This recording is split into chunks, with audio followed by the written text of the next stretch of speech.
क्या नाम है आपका? और एस्ट्रोलॉजी लाइन में कब आपके मन में आया कि हम ये करें?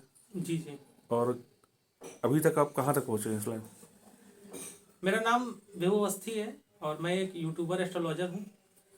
मेरा मन जब मैं ग्रेजुएशन कर रहा था सेकेंड ईयर में, तभी मुझे एस्ट्रोलॉजिकल व्यूज़, जब मैं लोगों के कॉन्सेप्ट देखता था, समझता था, तो मुझे इंटरेस्ट जागृत हुआ।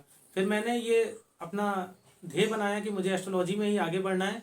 और मैं मानता हूँ कि एस्ट्रोलॉजी जो है वो लोगों की सेवा करने का सबसे अच्छा माध्यम है, क्योंकि अगर आप किसी को एक गाइडेंस, सही गाइडेंस दे रहे हैं तो उससे बेहतर कुछ हो नहीं सकता। इसीलिए मैंने एस्ट्रोलॉजी को चुना और मैं अब इस क्षेत्र में आगे कार्यरत हूँ और आगे भी लोगों की सेवा करता रहूँगा। कहीं से कोई शिक्षा प्राप्त करी है आपने? और अभी तक कितने आप यूट्यूब पे आप हैं, कितने फॉलोवर्स हैं, कितने लाइक्स हैं? जी, मैंने मैं मेरे गुरु जी जो रहे, परम श्रद्धेय श्री भगवती प्रसाद उपाध्याय जी, उनके सानिध्य में आकर मैंने एस्ट्रोलॉजी की शिक्षा ली।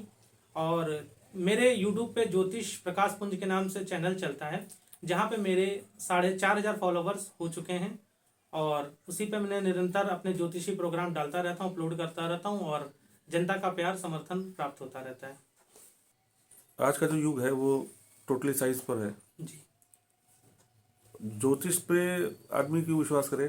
ज्योतिष और साइंस का कोई रिलेटेड रिलेशन है क्या? बिल्कुल, बहुत अच्छा प्रश्न आपने किया है। देखिए, ज्योतिष टोटली डिपेंड साइंस पर है। आजकल जो साइंस है वो भी ज्योतिषी कारणों को मानने लगा है। जैसे मैं कुछ उदाहरण आपको देना चाहता हूँ। जैसे ज्योतिष में जो जुपिटर ग्रह होता है, वो हृदय में वसा के, रक्तों में वसा का कारक होता है। जिसकी कुंडली में जुपिटर खराब हो जाता है, शनि खराब हो जाता है, तो उसी के अकॉर्डिंग जब शनि खराब होता है, उसकी महादशा या प्रत्यंतर दशा आती है, तो उस क्षेत्र में, उस जगह और उस समय काल में देखा गया है कि लोग परेशान रहे हैं। तो साइंस भी अब ज्योतिष को लेकर चलने लगी है। नासा के वैज्ञानिकों ने भी माना है कि ग्रहों का अस्तित्व है और उनका मानव जीवन पर प्रभाव होता है। उसका सबसे समक्ष उदाहरण अगर आप देखें तो जो चंद्र ग्रहण होता है, उस समय लोगों के मन बहुत ज्यादा परेशान रहते हैं। जिनके जन्मांक में चंद्रमा खराब होता है वो बहुत ज्यादा मानसिक परिस्थितियों से गुजरते हैं। और ज्वार और भाटा, जो हम लोग कक्षा 5 से पढ़ के आ रहे हैं, ज्वार भाटा चंद्रमा के कारण होता है। तो ये एक को रिलेट करता है साइंस से, इसलिए साइंस भी अब ज्योतिष को लेकर चलता है और हम लोग भी अपनी प्रोडिक्शन दोनों चीजों को मिलाकर ही करते हैं। काफ़ी छोटी उम्र में आपने शुरुआत करी है और धीरे धीरे आप आगे बढ़ रहे हैं इस स्तर पर। किसको श्रेय देते हैं इसका? और आगे आगे कहाँ तक जाना चाहते हैं? जी बिल्कुल, देखिए, मेरा तो सिर्फ यही उद्देश्य है कि लोगों की एक सदोभाव से कामना होते हुए लोगों का जितने से ज्यादा भला हो सके। और देखिए, ज्योतिष का क्षेत्र बहुत बड़ा है, कहाँ तक पहुंच पाऊंगा ये तो मैंने कभी खुद के लिए भी नहीं सोचा। माँ भगवती का आशीर्वाद है। परंतु छोटी सी उम्र की बात है, तो मेरे हिसाब से ये बात है कि ज्ञान प्राप्त करने की कोई उम्र नहीं होती। लोगों का भला होता रहे, उनको सही गाइडेंस मिलता रहे, मेरा यही उद्देश्य है। और मैं इसी पद पे निरंतर कार्यरत रहूंगा, आगे कार्य करता रहूंगा जनता की भलाई के लिए। और कोशिश करूंगा कि अपनी एस्ट्रोलॉजी को और बेस्ट करके एकदम सटीक प्रेडिक्शन करते हुए लोगों के जीवन में भलाई की मैं थोड़ा सा अगर उम्मीद जगा सकता हूं तो ये मेरे लिए सर्वोत्तम होगा। आज के युग में जिस तरह से लोग कहते हैं कि कर्म हो, कर्म करो, भाग्य पे विश्वास है, इस टाइप की बातें करते हैं, जी मतलब जी तो जी। कर्म और भाग्य में अंतर क्या है? देखिए, कर्म और भाग्य में बहुत अंतर है। भाग्य आपको आपका स्थान दिला सकता है, आपको आपके स्थान के बारे में बता सकता है।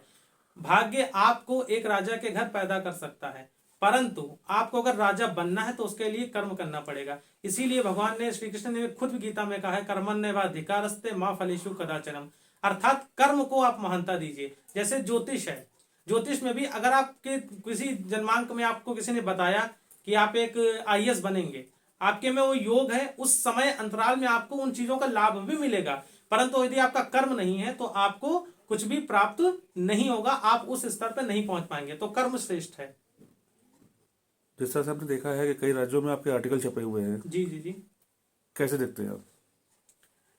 माता की कृपा मानता हूं। और जो ज्योतिष को लेके मेरी भविष्यवाणियां, जैसे बंगाल चुनाव के पहले मैंने एक दिन, इलेक्शन के पहले मैंने बताया, कई सारी विषयों पे मैंने अपने अंतर रखे।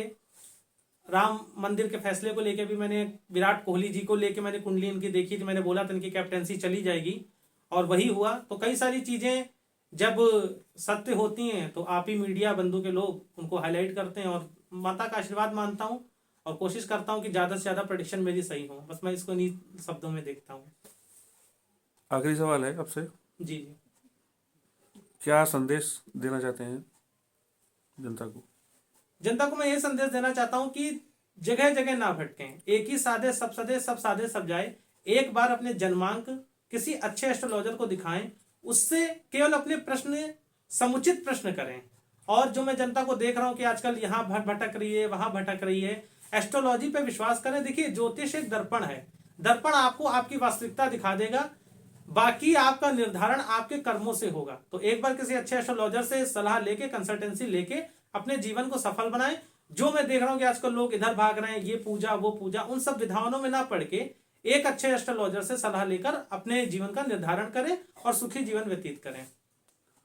मेरा जनता को यही संदेश है। टुडे एक्सप्रेस से बात करने के लिए धन्यवाद। धन्यवाद सर।